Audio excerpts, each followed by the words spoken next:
Alright, everybody, giving you a little update on what we've been doing tonight, or what I've been doing tonight. Um, so we put on the power steering pump and got the alternator down there sitting waiting for us. You can't hook it all up until you have the belts on, and we put this motor mount on right here. We came over here. We've got the plate mounted down here for the gear shifters. Got them all hooked up and done. We did most of the wiring, clamped everything down, tried to keep it out of the way for things coming loose and heat and all that. You really have to make sure that when you do endurance racing, that things like that right there. So the heat, since I'm not running the shield on that, the heat can melt this. So we just took a piece of hose and slid the piece of hose over that, and so far it's done a pretty good job to keep the heat down off of that. So little things like that make a big deal after you're sitting there letting the car eat for 8 or 12 or 18 or 24 hours, however long you decide to enter the race for. But I want to talk a little bit about what we put on here. So we put these lower intake runners on. These are from P2R. Really nice guy, Sean Yearwood. They take these and they open these up. See how smooth and ported out they are? He also makes these thermal gaskets. These keep the heat transfer from coming from here up to your intake manifold. Also has them for the throttle body. They look like this right here. I think they're like $25, $30 on his website. His website is right here, p2rpowerrevracing.com. Check them out if you have a J-Series engine. All the parts you could probably want for a car like this.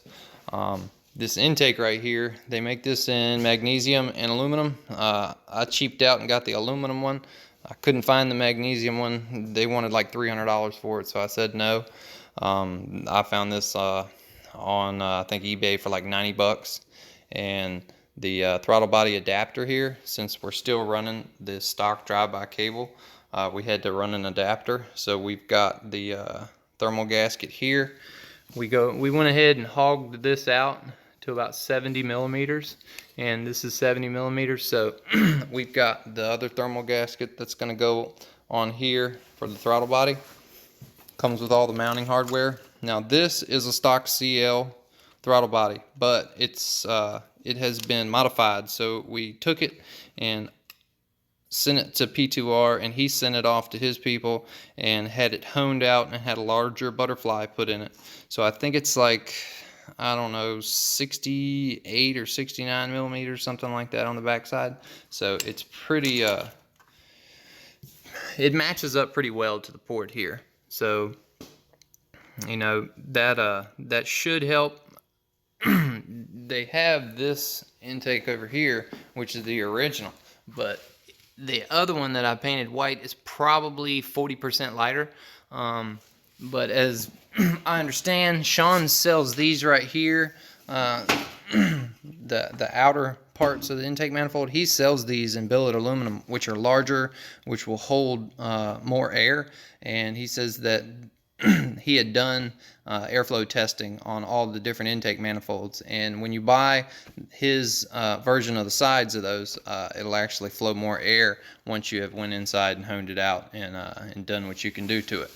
But I went this route just because of weight savings. We're trying to kill as much weight off the front of the car as we can, so we went ahead and did that, since in the spirit of Chump Car, you're supposed to run as much stock as you can. So in my opinion, those are stock runners. They've just been honed out, and this is a stock manifold. I just honed it out. So, you know, without buying thousands of dollars worth of parts, you can add a little bit of performance to what you got and take a little bit away from it. So the performance factor isn't really what I was going for as much as the weight savings. So I'm going to go ahead and get this mounted up and see how it looks. So I just set the intake manifold on it for right now, just kind of get an idea. Now, some people might go, why did you choose white? Well, there's a reason why I went with white, and mainly it's due to how clean it looks. I mean, yeah, the car is white, but that's kind of got a little pearl to it. But if you go with white and you're racing the car and you have a leak, if it's ever so slightly or whatever it is, white is going to show up. If you painted it black, you're not going to see it. If you painted it, a darker color, you're not going to see it. So whether you have a power steering leak or a fuel injector leak or a coolant leak, whatever it may be, and you're driving and you don't really know you have a problem until something fails, whether it's overheating or your power steering quits or whatever it may be, your oil pressure drops. When you pop the hood and you actually see that there's something on that white, that should help. That's my theory anyway, so that's what we're kind of going for. So what I've got going on here is I am a big stickler about putting Loctite on anything and everything related to racing. When you do that, we put the intake manifold on a few times just to check fitment. But when you do put Loctite on, it builds up in thread ports, in the block, and it builds up on your bolt itself. So every time that you want to put it on and then take it off, and you really should clean it. So what we're going to do, we're going to take these and clean these. That way the threads themselves are clean and you have a clean hole. Blow those out with your air gun, and hopefully you can get most of the stuff out of there. But if you keep putting it on, it just stacks up inside your threads and it makes the bolt hard to go in. Now, since they are steel thread going into an aluminum block with aluminum threads, you can mess the aluminum threads up, which I have done on the transmission mount. It went in a little crooked, ripped the threads out. I had to go ahead and drill it out and tap it to the next size. So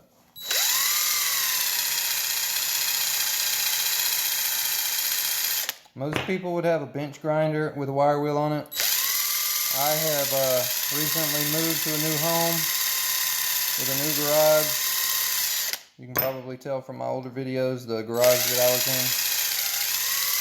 That was not my garage personally, that was my father's garage. And it's just time to move on and have something for yourself. That way you can kind of keep it the way you want it and build it the way you want it.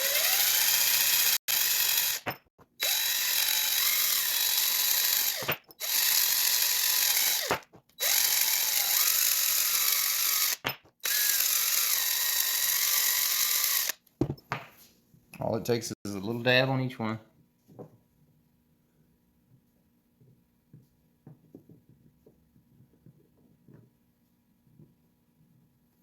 We'll drop these in the intake.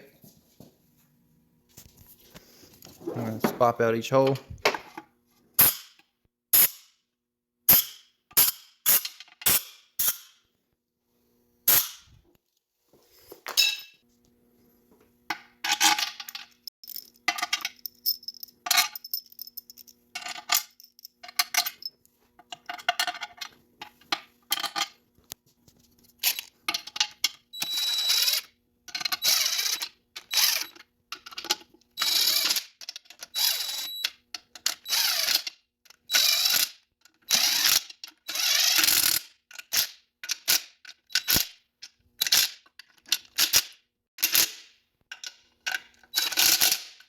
Then I'm going to torque them all down with, by hand, because I don't want this impact to strip it.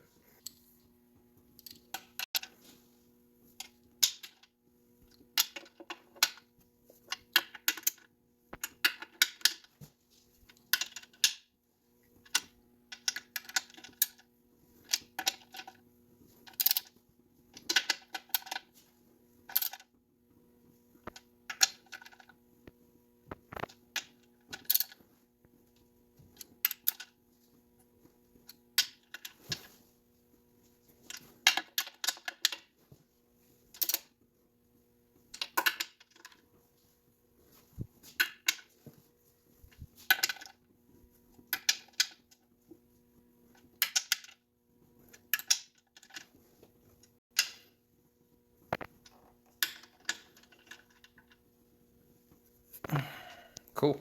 They're all nice and tight. Now we're going to go ahead and mount the throttle body. So as you can see, we have this, and I'm not really quite sure what direction it goes. It goes like that, or if it goes like that. I'm about to find out. We went ahead and put Loctite in our threads. Okay, so on the back of the throttle body, there's an opening, so it'll basically self-explanatory as far as which direction the gasket goes. When you buy the kit, they supply you with these nice stainless steel Allen head bolts here. So we just got to get our Allen wrenches and figure out what size they are. Cool. I think, what is this? It's like a 8mm or something like that.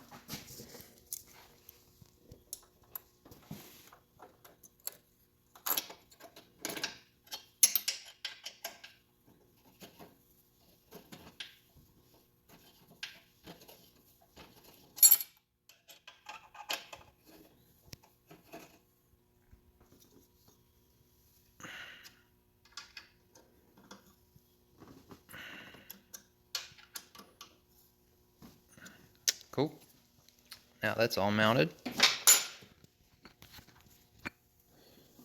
It's it looks crooked because it is. The adapter makes it sit that way. But ain't that pretty. If we take a peek in there, when she's wide open, there's almost no lip. It kind of looks like it in the video, but in reality, there's not. It's pretty smooth. Look at that. Look how pretty that is. So we're going to take this top plate here. Now I like this top plate better than the others because this comes with the rubberized gasket around it. We went ahead and took out the butterfly and just put a bolt with some RTV in it to keep the vacuum from escaping. In the spirit of Chump Car, or Champ Car as they call it now. Cool. Now all we got to do is put in the shiny bolts.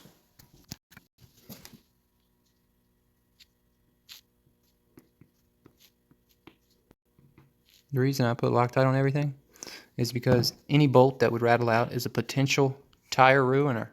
So it could either stick in your tire or it could stick in an opponent's tire or your competitor, and it could either ruin your day or his. But either way, it's roughly $150 to $200 tire, so that's enough to piss anybody off who's in the contention to win.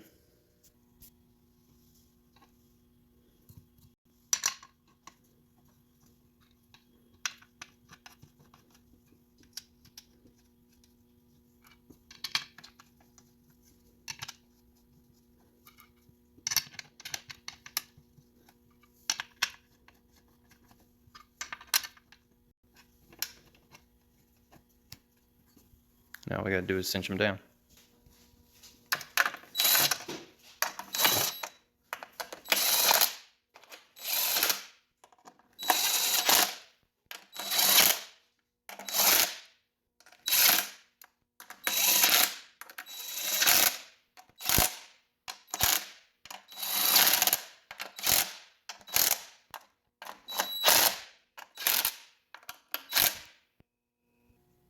Alright, so I've got it all cleaned up, looking nice. One thing I have noticed is that when you do switch over to this intake, the hose here that comes from your fuel regulator, it's not long enough to come over here and to reach where this one is.